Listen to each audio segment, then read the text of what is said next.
Ella es Linda Restrepo, más conocida como La Mona Creída. Ella es mamá de 2 hermosas niñas y te acompaña en Wow Mom, solo por CBC La Voz.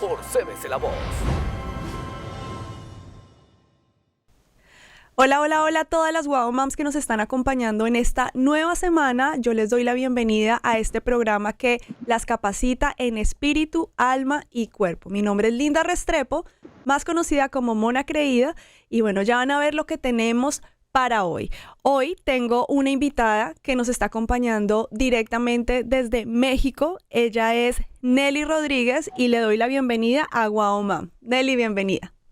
Muchísimas gracias, Linda, por la invitación. Es un placer poder estar aquí. Gracias a ti por sacar tu tiempo para estar con nosotras y con todas estas Wow Moms. Y bueno, empezamos con la jaqueca. Ya saben, la jaqueca de la semana que nos dieron nuestros hijos. Ustedes nos escribieron en nuestras redes sociales en Mona Creída o en Soy Wow Mom. Estoy buscando por acá lo que ustedes nos escribieron. Bueno, les cuento que Sol Fontel nos escribe: mi hija no quiere dormir sola y se me pasa a mi cama, lo hace como un gatico porque ni me doy cuenta. Justo esta mañana aquí en Estados Unidos cambiaron la hora y mi hija pequeña de 3 años se me pasó a las 6 de la mañana y yo pues tenía que venir a grabar y yo, mi amor, déjame dormir por favor, y la tuve que echar, la tuve que mandar a su cuarto otra vez para que pues pudiera descansar un poquito más, porque con este cambio de horario en verdad como que eso lo enloquece a uno. A ver, te leo. Listo, acá hay otra. Paripati dice: llevo a mis hijos de 6 y 4 años al parque y en segundos se me pierden. Ah, y lo peor es que otra niña tenía la misma camiseta que llevaba mi hijo. Yo que tengo 2, Dios mío, uno tiene que tener un ojo por un lado y otro por el otro porque se le escapan a uno en segundos. Nelly, cuéntame, ¿cuál fue tu jaqueca de la semana, del mes? No sé, la que tú quieras. Ay, bueno, Linda, yo tengo muchas jaquecas. Tengo una bebé de 10 meses y realmente cada eslabón tiene su propia jaqueca, pero estoy justo en esta semana intentando lavarle los dientes y ha sido un reto, un desafío. No permite que le agarre la cara, no permite que le meta el cepillo. Es algo que tengo que hacer porque es parte de su salud, pero definitivamente ha sido un reto. Es muy complicado que ella pueda acceder. Obviamente esto es algo como muy invasivo para ella, pero es algo que me ha estado quitando mucho el sueño en esta semana. Cuando crezca un poquito más, va a ser otra clase de jaquecas. y siempre digo, porque pues me lo han dicho, niños pequeños, problemas pequeños, entonces yo digo, Dios mío, cuando llegue a la adolescencia no quiero imaginarme, pero bueno, estamos tratando de ser lo mejor en todo este viaje de la maternidad, que no es para nada fácil, pero de todo corazón estamos siendo las mejores mamás para nuestros hijos. Bueno, les cuento que Nelly es psicóloga infantil. Ella tiene estudios especializados en neurodesarrollo infantil y terapia de juego. Es cofundadora de consultorio infantil Amor al Límite en Boca del Río, Veracruz. Es parte del equipo principal de Revival Church y, como nos dijo ahora, es mamá de una bebé de 10 meses, Emma. Felizmente casada desde hace 7 años. Y bueno, toda esta introducción, porque siempre tenemos las mejores psicólogas aquí que nos dan los mejores tips, la mejor información para que podamos hacer ese rol de mamás de la mejor manera que podamos, es porque hoy vamos a hablar sobre entender el cerebro de nuestros hijos, que en serio hay veces uno dice, Dios mío, no entiendo por qué no piensa como yo, o uno como adulto pretende que ellos estén pensando ya como adulto, o uno tiene las expectativas muy, muy altas. Les cuento que comprender cómo es el cerebro del niño nos ayuda a interpretar mejor sus conductas, a saber educarle y acompañarle de una manera eficaz y, en definitiva, ser mejores padres y madres. El niño que tiene un desarrollo cerebral pleno es el que, cuando se convierte en adulto, es capaz que sus pensamientos, emociones y acciones vayan en la misma dirección. Y por esto es importante educar el mundo emocional de los niños en estos primeros años. Y es que no es nada, para nada fácil. Nelly, una vez más, gracias por estar acá con nosotros. Y bueno, y cuéntame, ¿cómo es el cerebro de un niño? Pues bueno, todo lo que dices es completamente cierto. Muchas veces, y hago esta pequeña introducción antes de contestar al 100% tu pregunta, de que conocemos todos los aspectos físicos de nuestros hijos, ¿no? Sabemos de qué color es su cabello, cómo son sus dientes, cómo son los dedos de sus pies, sus manitas. Somos capaces de distinguir a nuestro hijo entre muchos otros niños y lo conocemos perfectamente, casi como la palma de nuestra mano, ¿verdad?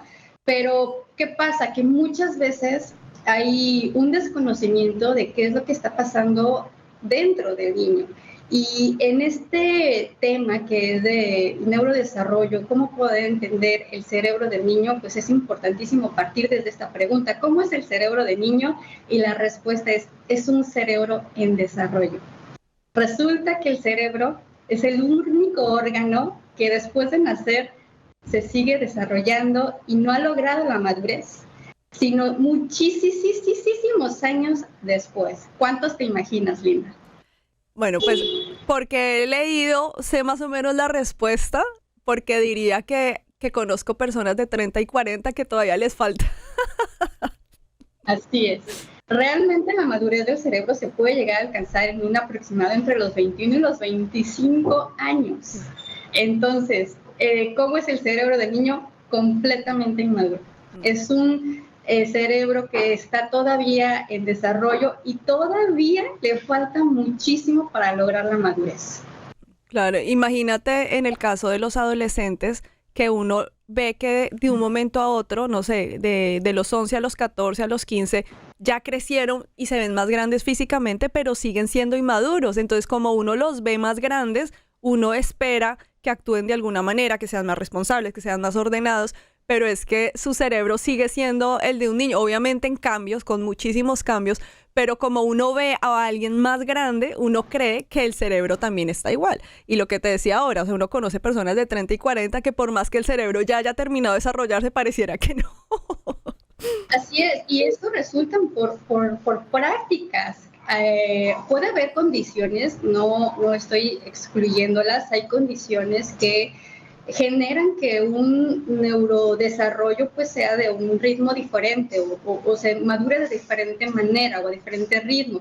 Sin embargo, mucho de lo que se promueve en la infancia repercute y tenemos personas de 30, 40 o más que tienen comportamientos inmaduros. Ahora, en la adolescencia también es un tema hablar del cerebro porque todo se reprograma.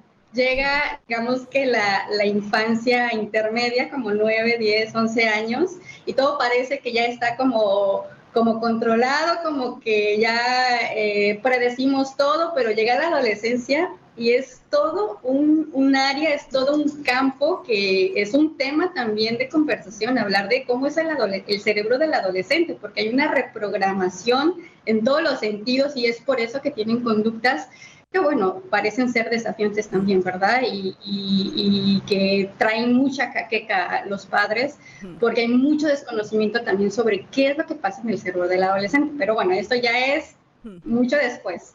Pero déjame decir algo, que mamás, tristemente, cuando creíamos que todo lo teníamos bajo control, que por fin habíamos podido tomar las riendas del asunto, que ya habíamos aprendido, llega la etapa de la adolescencia y ¡pum! Es como una ola cuando te gana y te lleva y te revuelca, algo así. Así es, por eso es tan importante hablar de esto, Linda, y que los papás puedan anticiparse antes de que ya estén en este conflicto, pensando que es un conflicto de autoridad o que es un conflicto, hay que entender qué es lo que está pasando con ellos. Y estos espacios creo que contribuyen muchísimo a que papás comiencen a anticiparse. Y bueno, entonces ya saben, mamás, papás, algunos papás colados que están por ahí, el cerebro se sigue desarrollando y obviamente de un niño está muy, muy inmaduro. Entonces, o sea, y esto ahora le decía a Nelly, he aprendido a las patadas cuando uno tiene sus expectativas, uno cree que el niño, ay, es que me está tratando de manipular, es que lo está haciendo de aposta, lo está haciendo para cargarme, pero no, simplemente el niño está aprendiendo, el niño está, o sea, el cerebro está bien inmaduro. Nelly, te pregunto, aproximadamente en los primeros años de vida, entre 6 y 7 años, en nuestros hijos se produce el desarrollo de la inteligencia. Dime qué tips o de qué maneras nosotros como papás podemos aplicar para ayudarlos con este desarrollo, pues para que puedan desarrollar su potencial. Bueno, resulta que la inteligencia no es solamente hablar de un IQ O sea, porque podemos hablar de un IQ y decir, bueno, es que mi hijo tiene un IQ de 90, de 110, de 150. La inteligencia es mucho más que eso. Se habla inclusive de las inteligencias múltiples. ¿Qué quiere decir esto? Que tenemos diferentes áreas en donde podemos desarrollar nuestro potencial. Cuando nacemos con una capacidad, sin embargo, está comprobado que la inteligencia se puede incrementar. También aquí involucra, y hago un paréntesis, en la inteligencia emocional, que es tan importante, así como saber matemáticas, saber otros idiomas, no sé, que mi hijo tenga una comprensión de lectura excelente. De igual manera también la inteligencia emocional. Entonces, ¿qué podemos hacer? Pues exponer a nuestro hijo, a nuestros hijos, a la mayor cantidad de situaciones estimulantes. Cada vez que nuestros hijos se enfrentan a una situación, aún adversa, porque fíjate, Linda, que muchas veces papás llegan a consulta y llegan creyendo que están en la peor situación, que es un problema lo que les orilla a llegar a consulta o a pedir ayuda. Yo les digo, tranquilos, porque aún en este momento de crisis hay un aprendizaje que va a ocurrir si como papás seguimos las indicaciones, tomamos la responsabilidad, pero también de parte del niño, porque el niño va a empezar a aprender qué es lo que está pasando, tanto a nivel emocional como obviamente de otras destrezas o de otras habilidades. ¿Qué tenemos que hacer? Exponer a nuestros hijos. Y esto está muy ligado, por ejemplo, a un tema que se llama sobreprotección. Es algo que es el otro lado de también ser exageradamente permisivos en cuanto a crianza, pero la sobreprotección hace que no haya un aprendizaje. También cuando el estilo de crianza es muy autoritario, hay castigos de por medio, hay reprimiendas solamente, hay regaños, realmente no hay nada que el niño esté aprendiendo más que a tenerle miedo a su figura de autoridad o a reprimir lo que siente. Y estamos dejando oportunidades que son oro para generar un aprendizaje en nuestro hijo y de esa forma incrementar no solo la inteligencia en un sentido cognitivo, porque obviamente está involucrado, pero también empezamos a desarrollar inteligencias múltiples como es la inteligencia emocional, la inteligencia espacial, la inteligencia ambiental, la inteligencia musical. Tenemos que estar muy de cerca a nuestros hijos. Me encanta todo esto que tiene que ver con crianza respetuosa, con crianza positiva, consciente, porque es justo eso, saber aprovechar las oportunidades como papás, tener toda la información debido a la anticipación que hemos tenido gracias a esta información a la que hoy tenemos acceso y todo esto que está a nuestro alcance, que antes no existía, y hoy aprovechar al máximo cada oportunidad. Claro, y eso que dices me encanta de como que dejarlos que se frustren un poco para que ellos mismos encuentren como la manera de solucionar ese pequeño conflicto o problema que están teniendo. Te pongo un ejemplo. Mi hija de 3 años es súper independiente y obviamente está en la edad en que ya todo lo hace sola, ¿no? Pero obviamente uno tiene que estar ahí encima porque si no... Y bueno, y ella ya se pone el cinturón del car seat del carro, ya se lo pone sola. Pero se frustra súper rápido porque entonces ella le da vueltas al cinturón y obviamente queda más apretado y cuando se lo va a cerrar no puede, pero se queja muy temprano. Entonces yo soy, mi amor, respira, yo sé que tú lo quieres hacer sola porque si tú le llegas a decir te ayudo, no, yo sola. Y se frustra, pero entonces como que yo digo, mi amor, tú lo vas a poder hacer y entonces se queja y todo esto y lo termina haciendo, pero se queja muy rápido. Entonces yo le digo, o sea, como yo ya sé que eso es pan diario de todo, cada vez que nos subimos al carro, entonces yo soy como que mi amor, enfócate que tú lo puedes hacer, o sea, lo vas a poder hacer, pero como que trato que ella como que tenga ese struggle, como esa cosa para que no sea tan fácil. Y la verdad yo sí pecaba en eso, o sea, como que uno muchas veces quiere evitar esa frustración en nuestros hijos y los quiere ayudar, los va a subir, los hace, pero pues no sé, uno los entorpece, o sea, no sé, como que entonces eso pues sí es algo bueno que uno como papá les pueda ayudar para que ellos encuentren esa solución. Así es, y estimular, ¿no? En todos los sentidos, musicalmente, exponerlos a situaciones sociales y Hay rasgos del temperamento que hacen diferente a un niño de otro. Sin embargo, a la hora de la relación o de estar con otras personas, en otros ambientes, pues bueno, ahí también aprenden mucho de sus pares. Entonces, hay que exponerlos. La frustración no es mala. La frustración no es un sentimiento o una emoción que hay que reprimir, sino hay que acompañar. Y esto ayuda muchísimo a encontrar soluciones, que, bueno, ya hablaremos, supongo, un poquito más al ratito, que tiene que ver con habilidades que tienen que adquirir a lo largo del proceso de desarrollo y de maduración cerebral. Claro, y bueno, y ahora tú tocaste el tema un poco y pues me gustaría ya que lo pudiéramos profundizar, porque una cosa es el desarrollo de la parte como de la inteligencia y otra parte es el desarrollo del área emocional, que ese es como el gran conflicto que tenemos nosotros como papás con nuestros hijos, por lo que yo decía ahora, que uno pretende o quiere que reaccionen de esta manera, que analicen las cosas de esta. ¿Tú nos podrías hablar un poco sobre como que la diferencia entre el cerebro primitivo y el cerebro emocional? Claro, algo que pasa mucho es que cuando nace un bebé, puede creerse que nace con un cerebro, pues bueno, ya listo para todas las funciones, ¿no? Y ya lo hablábamos en introducciones, todo un proceso. Pero, ¿qué pasa? Los bebés, hasta aproximadamente los 2 años, pues tienen muy marcado y es muy visible que ellos, su forma de comunicarse, su forma de expresarse, pues es de una manera muy primitiva. Y esto se debe obviamente a que cuentan con solamente una base cerebral que está empezando a desarrollarse, que es la parte, digámoslo como la parte reptiliana, la parte más primitiva que está en la base encefálica, digamos que es como el tallo cerebral. Y pues bueno, así es como se expresa un bebé. Sin embargo,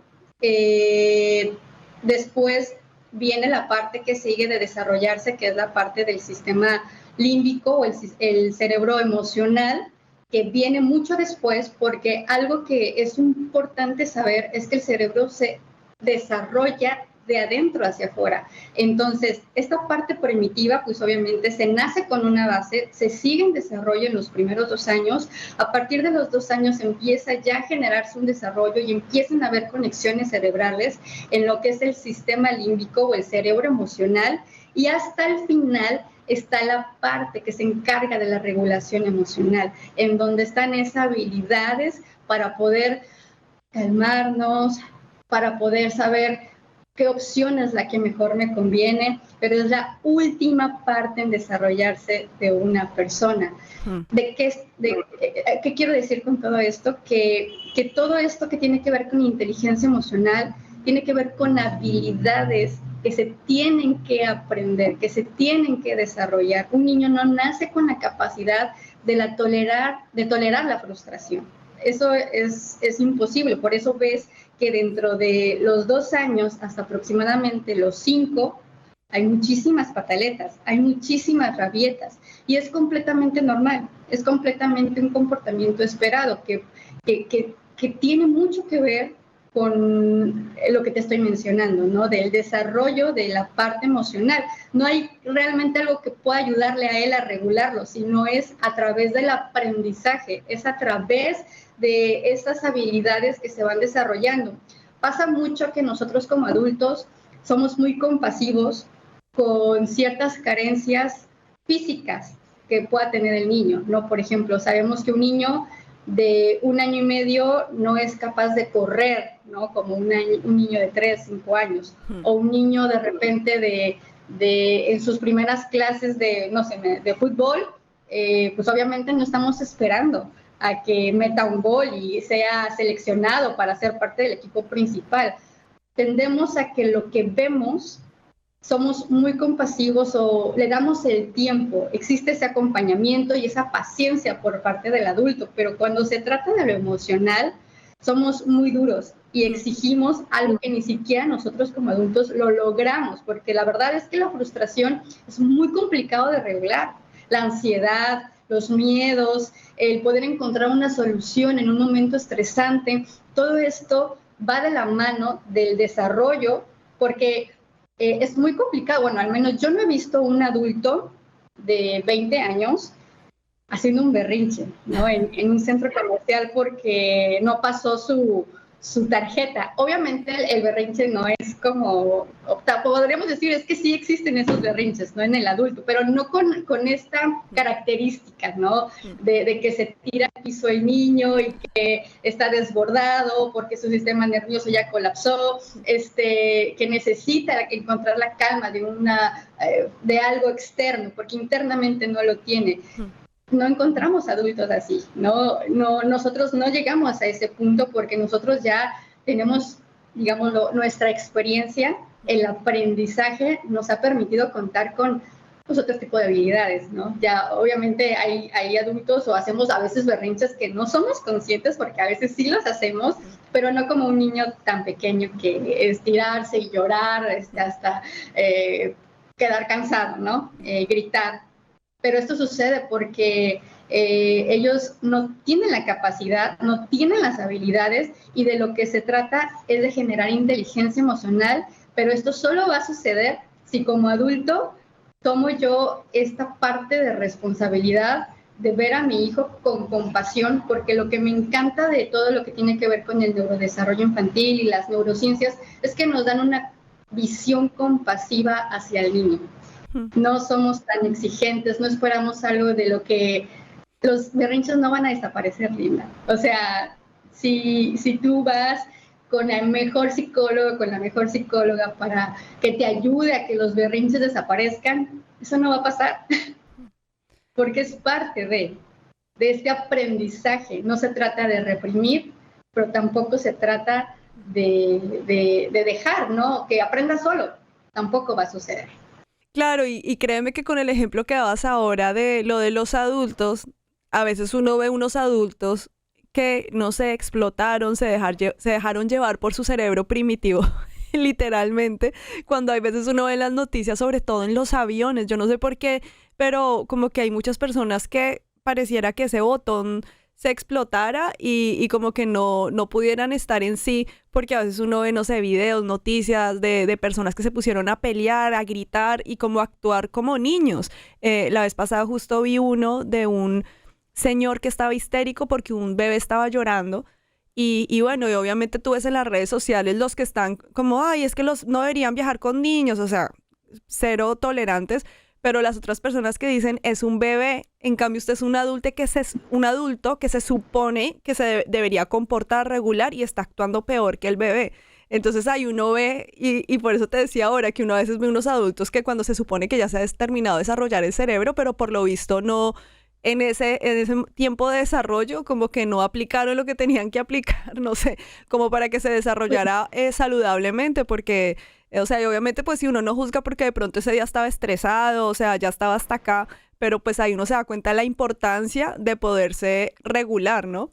Claro, de que desde la infancia aprovechar estas oportunidades y poder enseñar lo que mi hijo no tiene, empezarle a ponerle un nombre, empezarle a decir, estas son tus alternativas, para que justo cuando ya esté en la adolescencia, cuando ya esté grande, la historia sea completamente diferente. Claro, Nelly, pero ¿sabes qué? Antes de hacerte la próxima pregunta, vamos a un pequeño corte y así podemos seguir hablando de este tema tan interesante para poder entender el cerebro de nuestros niños. Así que ustedes no se muevan, que ya volvemos. ¿Eres mamá y tu vida es un caos? Tranquila, no estás sola.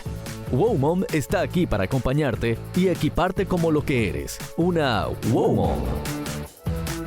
Wow Mom.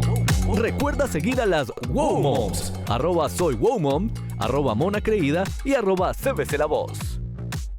Hola Wow Moms, volvemos con la psicóloga Nelly. Ella está desde México, en Veracruz exactamente, y nos está hablando de toda esta información para poder entender el cerebro de nuestros niños, desde los pequeños hasta los que de pronto ya están un poco más grandes. Bueno, sabemos que el cerebro de nuestros hijos está en desarrollo, es cambiante, está aprendiendo muchísimas cosas.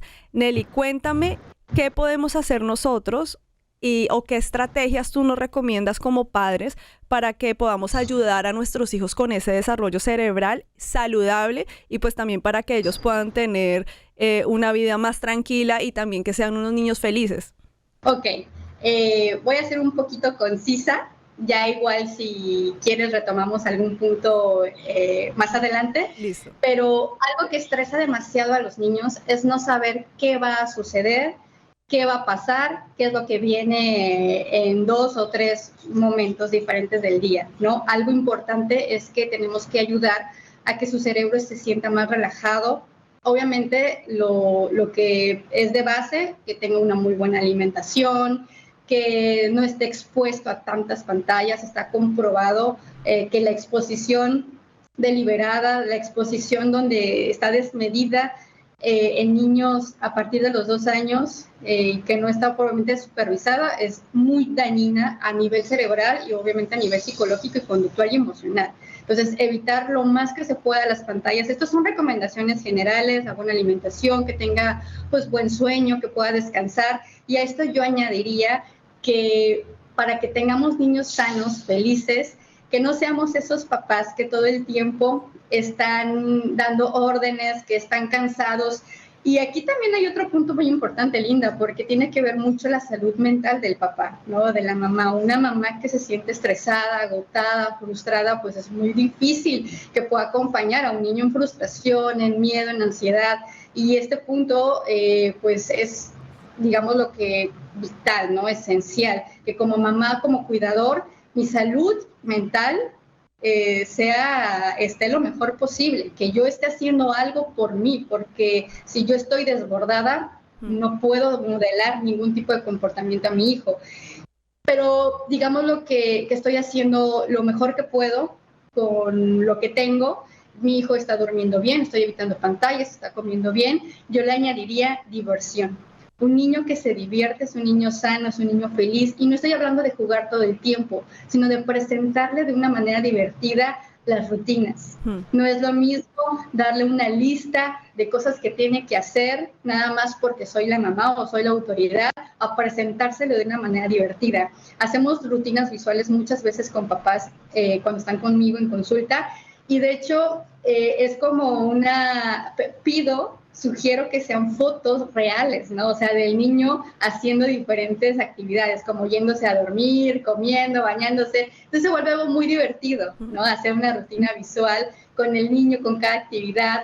Algo que también sugiero mucho es ayudarles a medir el tiempo. Los niños no tienen noción del tiempo, solo se dejan llevar por el aquí y el ahora. También hay que ayudarlo de una manera visual. Cuando nosotros igual decimos en 5 minutos, al ratito, es como si nosotros estuviéramos hablando en otro idioma. Ellos no entienden, hay confusión y se genera el estrés. Y esto obviamente también puede generar un estrés, digamos, una molestia en la conexión de padres con hijos. Algo que también sugiero mucho es que hagamos que sea divertida cada, digamos, la actividad. No quiero decir que las 24 horas, pero mientras sea posible podemos presentarle una actividad cotidiana en una actividad divertida. El niño o el pensamiento del niño, debido a esta madurez de la que venimos hablando, se rige por el principio del placer.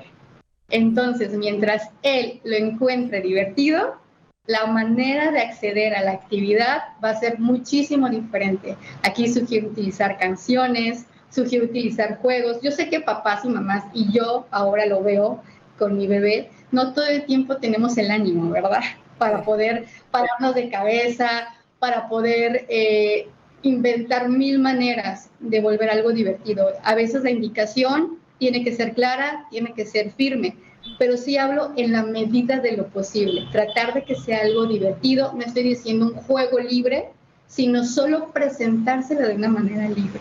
Esto va a generar mayor vinculación con el cuidador y añadido a todo lo demás, la buena alimentación, las pantallas, el juego, lo visual concreto de explicarle la información, va a generar que haya realmente un aprendizaje y no solamente repetir por repetir sin tener una conciencia, porque pasa mucho que los niños solamente obedecen por obedecer sin saber por qué tienen que obedecer o por qué tienen que respetar cierto límite. No entienden el por qué un límite, pero cuando se los presentamos de esta forma, la manera en cómo lo procesa el cerebro realmente lo introyecta y realmente empieza a ver este aprendizaje y vaya, todo es mucho mejor. Claro, y mira que de los diferentes puntos que tocaste, el de nosotros como papás, que estemos bien, que tengamos tranquilidad, porque pues muchas veces nos explotamos con ellos cuando aún ni ha sido su culpa, pero uno se está desquitando con ellos.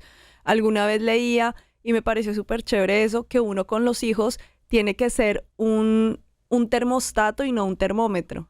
Entonces no hacer que ellos nos hagan calentarnos, sino que nosotros le podamos, o sea, como que dar ese fresquito, por decirlo así. Entonces, como que ser ese aire acondicionado. Entonces, no dejar que ellos nos pasen como esa calentura del momento, pues que están estresados, sino que nosotros podamos ser la calma de ellos y no unirnos a su explosión para que al final todos terminemos explotados, sino que realmente podamos regularnos primero. Y no es fácil, no sabes cuánto he trabajado en eso.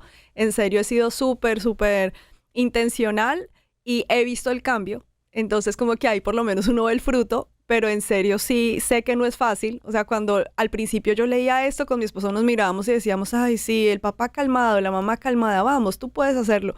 Y unas cuentas, sobre todo en inglés, que decía, tú como the calm, confident parent, y con mi esposo nos miramos y decíamos, sí, claro, estamos súper calmados y súper pacíficos, pero eso no llega así por obra y gracia, sino definitivamente uno tiene que ser intencional y buscarla para transmitírsela a los hijos, ¿no? Sí, son habilidades parentales que nadie nos dijo que existían, que pensamos que veníamos programados. No, tampoco.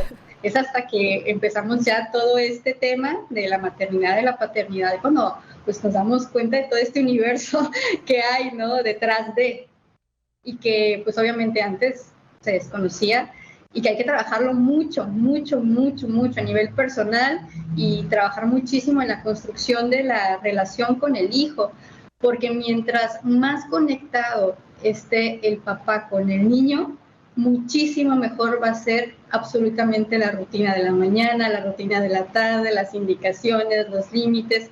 Es un tema de conexión también. Y mira, increíble que justo en este momento hablas de la palabra conexión, porque una de las cosas que leía era que la conexión construye el cerebro y la conexión intensifica la relación con nuestros hijos.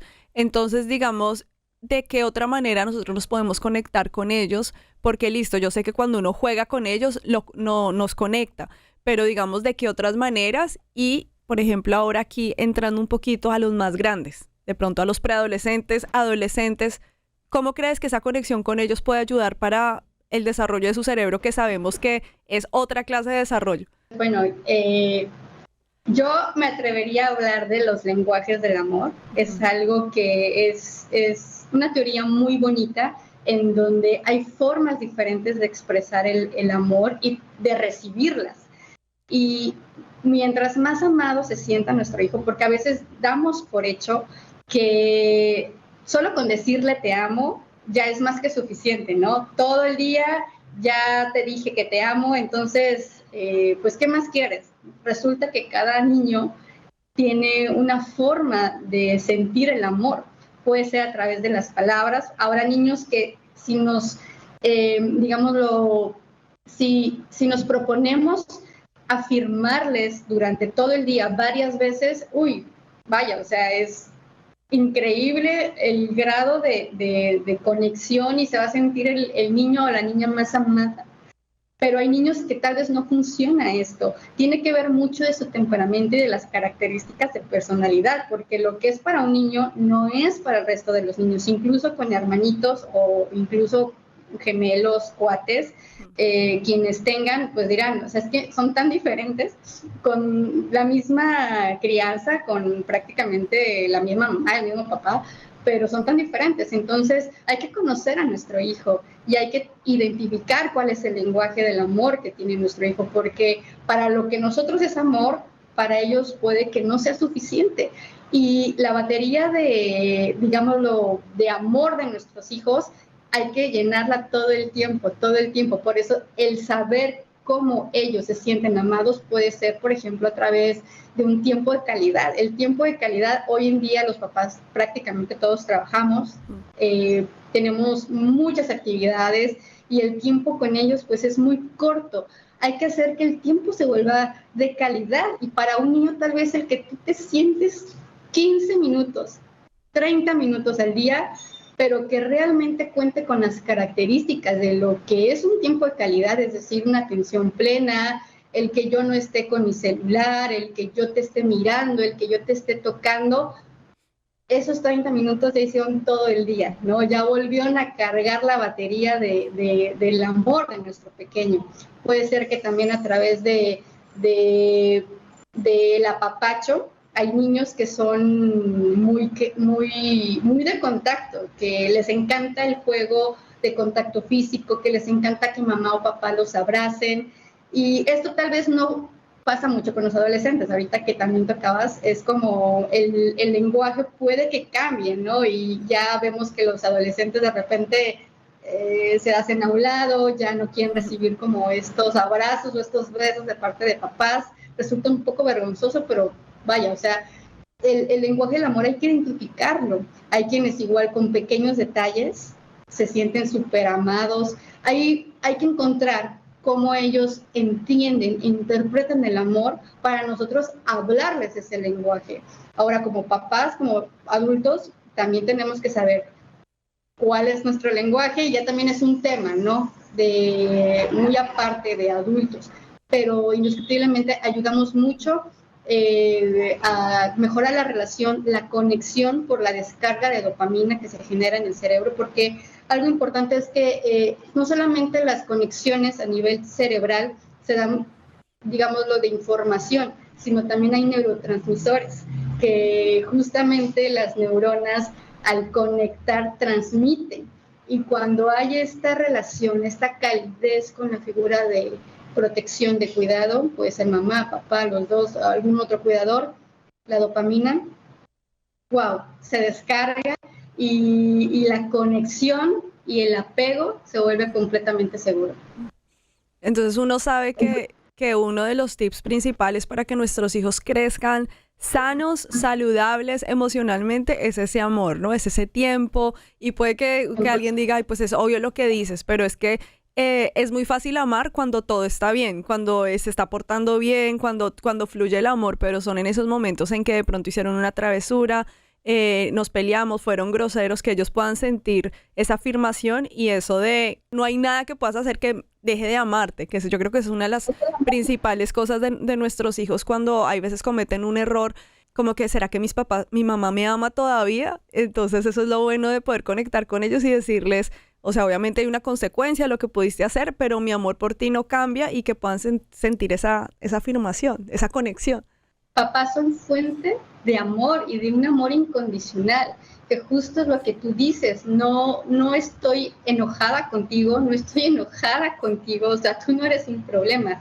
Hay actitudes o hay conductas que hay que obviamente delimitar, hay que tratar de trabajar en ellas, pero el amor es incondicional y ese no se compra, ese no se limita. También hay quienes dicen, es que tanto amor le va a hacer daño, tanto que, por ejemplo, los pequeñitos, no escuchamos tanto, es que ¿para qué lo abrazas tanto? ¿Lo vas a hacer como mal acostumbrar? O es algo que se escucha mucho aquí en México, ¿no? Como no, jamás va a hacer daño el exceso de amor. Y no estoy hablando de comprar cosas, o sea, no estamos hablando de dar materialmente el amor así, sino estoy hablando de esta incondicionalidad, de no solo porque hizo algo no quiere decir que, no le voy a decir que lo amo, o sea, no tiene nada que ver lo que hizo con quién es él o quién es ella.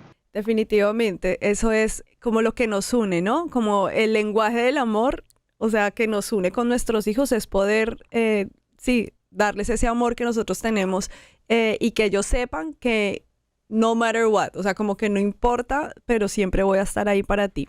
Ahora, tú hablabas también de un tema sobre el desarrollo pues del cerebro, que es todo lo que es pantallas. Y digamos, este es un tema que afecta tanto a los niños pequeños como a los grandes.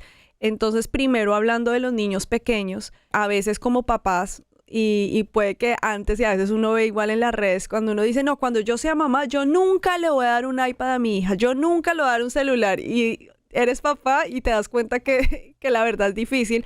Además también que pues estamos en otra época o una generación nueva, pero dinos, por ejemplo, específicamente con los niños pequeños, ya nos dijiste que sí afecta, pero digamos, cuando hay veces es una necesidad, o sea, como que estoy sola, tengo que adelantar esto y no hay otra manera para distraer a mi hijo o salimos a un restaurante. Entonces, ¿cómo podemos tener como un balance? Porque de eso se trata, ¿no? En la vida, o sea, no sé. Entonces, especialmente con nuestros hijos pequeños y ahora me dices de los, pues ya los más grandes. Pues bueno, ahora veo todo diferente. Desde hace 10 meses todo es diferente para mí. Antes lo veía, entendía, pero hoy realmente tengo muchísimo que decir de todo lo que uno va viviendo, ¿no? Como mamá y sobre todo como mamá primeriza. Pero hoy en día creo que no se trata de satanizar las pantallas. Creo que aquella mamá que, digo, quien lo logra, la verdad que padre, ¿no? Que no, su hijo no ve pantallas hasta antes de los 2. La recomendación es oficial, por así decirlo, es que un niño no esté expuesto a pantallas hasta antes de los 2 años. A partir de los 2 años ya hay un tiempo que maneja la Organización Mundial de la Salud, que pues nos regimos mucho de estos parámetros. Sin embargo, o sea, yo creo que cuando la exposición a pantallas se puede aprovechar para, obviamente como mamá, a veces tú estás sola, yo creo que no pasa nada siempre y cuando sea solo por un momento, sea solo por un instante. Obviamente el contenido es vital que lo podamos nosotros como adultos supervisar. No vamos a poner algo que, por supuesto, es violento desde muy temprana edad. Sin embargo, tiene que ser muy, muy cuidadoso, ¿no? O sea, solamente en momentos de extrema necesidad. Yo lo he hecho porque hay veces en donde tengo que hacerlo, o sea, tengo que meterme a bañar, tengo que bajar a la puerta y tal vez mi bebé está como, se quiere caer de la cama. O sea, no se trata de satanizar, pero simple y sencillamente que sea lo menos que se pueda.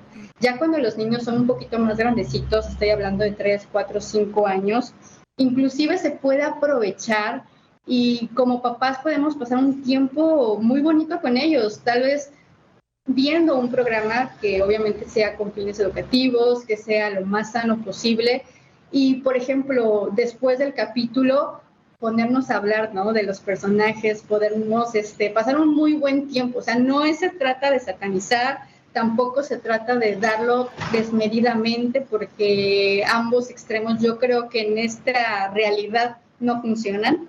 Quien lo logra está muy bien, sin embargo, cuando se usa en momentos de extrema necesidad, como mamá no creo que te tengas que sentir culpable, porque al final es solamente un instante, es solamente un momento, y cuando ya son capaces de, por ejemplo, de hablar los pequeñitos y de que tú tengas una conversación, inclusive tú puedes ocupar alguna programación, alguna caricatura para hablar de la enseñanza, para hablar de los personajes, para después inventar una historia o un final alterno, qué sé yo, ¿no? O sea, puedes sacar muchísimo provecho, pero siempre dentro de los parámetros del tiempo estimado para cada edad. Tampoco se trata de verdad, hoy en día es muy también habitual aún seguir viendo que el niño pasa todo el tiempo viendo la televisión, y lo peor de todo es que cuando ya son entre 10, 11, que ya no son caricaturas, porque ya son influencers, YouTube, este tipo de programación, y no es supervisado, ahí está el riesgo, ¿no?, de esta influencia que viene de afuera y que ya no solamente es una programación, sino es una opinión, ya es una moda, o sea, ya hay un pensamiento, una ideología que se está aprendiendo a través de, obviamente, la persona que está en la pantalla, detrás de la pantalla. Claro, y mira que, por ejemplo, mi experiencia, cuando mi hija de 5 años tenía como año y medio, que eso fue en época de pandemia, me acuerdo que a veces le poníamos el iPad Y me empecé a dar cuenta que cuando ya pues le decíamos ya no más, ella empezaba a tener actitudes como muy, como grosera, o sea, como que se ponía bien brava, o sea, se reaccionaba bien feo. Ahí yo dije no más iPad y fui bien radical, o sea, además estábamos en la casa, o sea, fue tiempo de pandemia, pero me di cuenta que como esa agresividad, o sea, y no sé, esa fue mi conclusión, como que lo que está viendo en el iPad puede verlo en el televisor y yo prefiero que lo vea en el televisor porque yo tengo el control. En cambio, Así es. o sea, imagínate, ella tenía 1 año y medio y ella sabía pasar al siguiente video, sabía skip, saltar los anuncios y era increíble. Y yo solo hice ese cambio, o sea, y además era poco tiempo, ¿no? No se imaginen horas porque lo que tú dices es la excepción, no la regla. O sea, como que no satanizar, pero como que sea en esas excepciones y no que sea algo de siempre. Pero el solo hecho de cambiar el iPad por el televisor, así sea lo mismo que estaba viendo, no sé, Plaza Sésamo, o sea, lo que fuera, fue increíble ese cambio de actitud, pues porque ya en el televisor yo tengo el control, no tienes tú el aparato contigo. No, y es que, ajá, perdóname, pero las redes sociales, en donde está incluido YouTube y otras plataformas, están creadas para volverte adicto y entonces es tan fácil que se te vaya todo el tiempo y detrás de un video viene otro recomendado, viene otro, y es ahí cuando tú como mamá pierdes, ¿no? El control de la exposición a lo que mi hijo está viendo y está escuchando. Claro. No, ¿y qué me dices cuando se meten y se ponen a ver, o sea, digamos, no sé, a mis hijas les gusta Paw Patrol? Entonces, o sea, a mí me gusta que vean más cosas como Dora la Exploradora, esas cosas pues que te enseñan, como que hay un feedback, como que te preguntan, tú respondes. Pero bueno, hay veces las dejo ver Paw Patrol, pero en YouTube les sale cuando juegan y les gusta ver a otros jugar. Y entonces ya como, hola, entonces yo soy como que, para esa gracia no te compro juguetes y ves jugar a otros y es increíble cómo los niños de esta generación, porque veo así desde mi niña de 3, de 5, al otro de 9, de 10, y uno dice, pues entonces ya no compremos juguetes y pues ponte a ver cómo juegan otros. Si afecta, pues porque tú no estás jugando, tú no estás teniendo imaginación, no estás creando, y pues, o sea, puedes reemplazar eso por lo otro. Entonces ahí uno se da cuenta en cómo realmente sí puede afectar. Sí, o sea, realmente esta nueva modalidad, porque también es algo que yo veo aquí con los niños de mi alrededor, de mi contexto cercano, es eso, ¿no? O sea, se sientan a ver a otras personas explicando un juego o jugando un juego. Y creo que ahí le ponemos una barrera a todo lo que tú mencionas, a la imaginación, a la creatividad, el lenguaje, algo que pasa con el lenguaje de los niños también muy pequeñitos que son expuestos de manera ilimitada, es que empieza a haber un retraso en el desarrollo del lenguaje también, porque no hay este feedback, o sea, porque no hay quien me conteste, solamente soy yo viendo lo que está en la pantalla, pero no hay como alguien me haga a mí una conversación. Entonces el retraso del lenguaje también se ve mucho en niños pequeños expuestos a grandes horas de pantallas, pero definitivamente es adictivo, o sea, la luz, el movimiento y mucho más a horas muy tardes, ya previos a empezar una rutina de dormir, es algo que debería de estar al menos 2 horas antes, no prohibido, pero no es un negociable. ¿Por qué? Porque también aquí vienen muchos problemas de sueño. El cerebro se sobreestimula, tiene una carga, repito, por la luz, por el movimiento que hay a través de, entonces el cerebro está sobreestimulado y luego hay muchos problemas también para conciliar el sueño y para poder dormir de manera corrida en los pequeñitos. Entonces, lo que yo sugiero es que sea completamente controlado, usando en momentos solo realmente de extrema necesidad, no pasa nada, y tratar de que sea, de tomar algo productivo, ¿no? O sea, como tú mencionabas, de una caricatura, empezar a hablar, a retroalimentar, hablar de, no solamente que quede así como viendo mil infinitamente, y que en la noche sí se tome en cuenta que al menos no es muy sano que el niño se acueste a las 7 de la noche y el iPad lo haya dejado al cuarto para las 7, ¿no? Va a haber mucha dificultad para dormir también. Claro. Bueno, mira, nos quedan los últimos 2 minutos. Para terminar, ahora pues hablando de pantallas y todo esto, ya en cuanto a los preadolescentes, adolescentes, ahora mencionaste algo que es súper importante y es las redes sociales. los papás que nos están viendo, nos están escuchando, ¿qué límites prácticos y que realmente aplicables pueden tener con los hijos para que tengan estos límites no solamente con un videojuego, con una televisión, sino ya con las redes, con TikTok, que puede durar horas y horas, para que esto no les siga afectando en su desarrollo también del cerebro, que obviamente afecta, y no solamente, o sea, con su autoestima, con su identidad, pues con tantas cosas que uno ve ahora? Pues bueno, realmente las redes sociales son muy peligrosas. O sea, lo más recomendable es que niños de 8, 9, 10, 11, 12, la ley o digamos lo que para que uno pueda tener acceso a una red social, llámese Facebook, WhatsApp, Instagram, YouTube, pues mínimo se requiere de 13 años. Y no todo, sabes, Lina, no tan solo por todo esto que acabas de mencionar del cerebro, de esta dificultad para poder dormir, esta adicción que se vuelve, ¿no?, de las pantallas, pero también hay riesgos que no somos conscientes como papás cuando permitimos que los niños tengan acceso. Y hablo a un mismo WhatsApp, ¿no? Yo he encontrado que hay niños que crean sus propios grupos de WhatsApp y están altas horas de la noche mandándose mensajes, mandando información sin control. Entonces, lo más recomendable es que no haya uso de redes sociales como tal hasta después de los 13 años, que es lo mínimo que se requiere.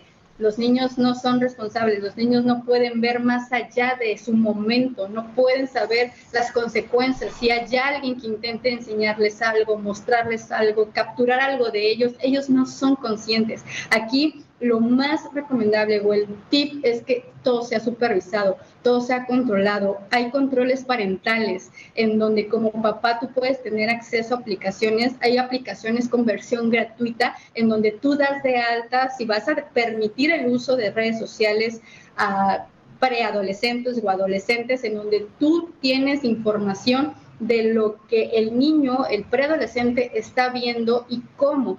No pueden ser ellos responsables ni del tiempo. Tú tienes que marcarle un tiempo, un límite de tiempo, y dos, que sepas qué es lo que están viendo, qué están escuchando, con quiénes están relacionando. Hay muchos videojuegos también que son online, y los juegos online son muy comunes y muy de moda en los preadolescentes y adolescentes, y pueden conocer y interactuar con personas que pueden tener perfiles falsos. Aquí ya es otro tema, porque ya estamos hablando de un tipo de violencia cibernética que puede haber, y ya pero ¿para qué meternos en eso si mejor podemos prevenir? Desde chiquitos empezar a marcar límites con tiempo, y si ya se lo voy a permitir porque fue una decisión, porque no tengo de otra, que tenga un control parental. Hay aplicaciones para que papá pueda tener esta información de qué están viendo, cuánto tiempo lo están viendo o escuchando.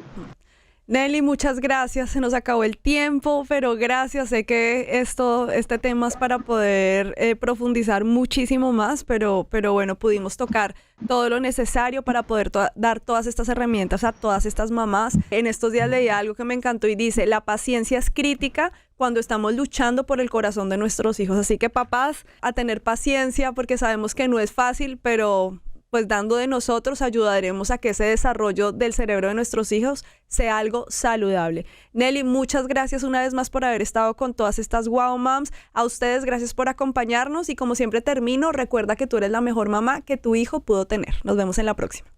Wow Mom. Recuerda seguir a las Wow Moms. @soywowmom, @monacreída y @cbclavoz.